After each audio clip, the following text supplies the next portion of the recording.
আমরা সবাই এখানে ভাড়া দিয়ে থাকি, ভাড়া পে করে আমরা রেন্ট দিয়ে থাকি।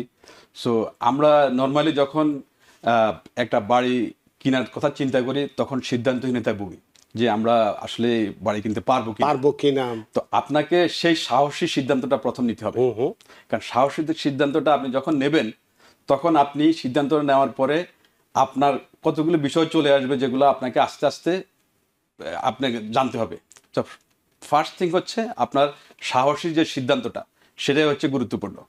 তারপর আপনি একটা জিনিস যদি ক্যালকুলেশন করে থাকেন, অ্যাজ এ এক্সাম্পল আপনি যদি দেখেন যে আপনি এখানে নিউ ইয়র্ক সিটিতে বাসা ভাড়া খুবই বেশি, সবাই জানে এই জিনিসটা।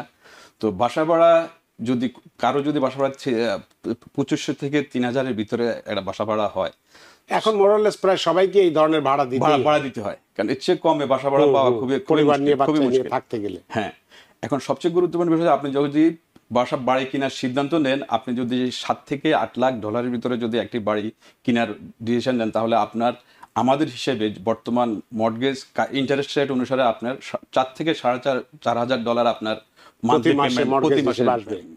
পেমেন্ট আসতে পারে উইথ ট্যাক্স অ্যান্ড ইন্স্যুরেন্স। আচ্ছা, সো আপনি যদি এই টাকাটা আপনি $3,000 যদি আপনি মান্থলি রেন্ট দিয়ে থাকেন, আর আপনি ওই বাড়িটা নেওয়ার পরে আপনি যদি ওই বাড়ি থেকে যদি আপনি আরো কিছু রেন্টাল ইনকাম পান, তাহলে এখন সহজভাবে এখন তো আমাদের সিটি অনুমোদন দিয়েছে, বেসমেন্ট ভাড়া দেওয়া যাবে, উপরে ভাড়া দেওয়া যাবে, রুম এবং কি গ্যারেজও আপনি ইচ্ছা করলে সেখানেও একটা রুম তৈরি করে ভাড়া দিতে পারেন।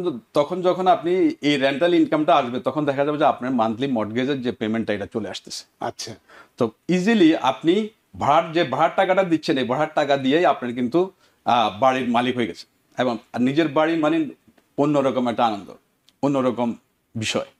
সো এবং শুধু তা না, আপনি আপনার যে সাহসী পদক্ষেপ বাড়ি কেনার যে পদক্ষেপটা এটা নেওয়ার কারণে আপনি একটা সময় এই বাড়িটা কয়েকটা ধরে 3-5 বছর পরে এই বাড়িটা ভ্যালু বেড়ে যাবে। তো ওইখান থেকে আপনি একটা ইনকাম করতেছেন।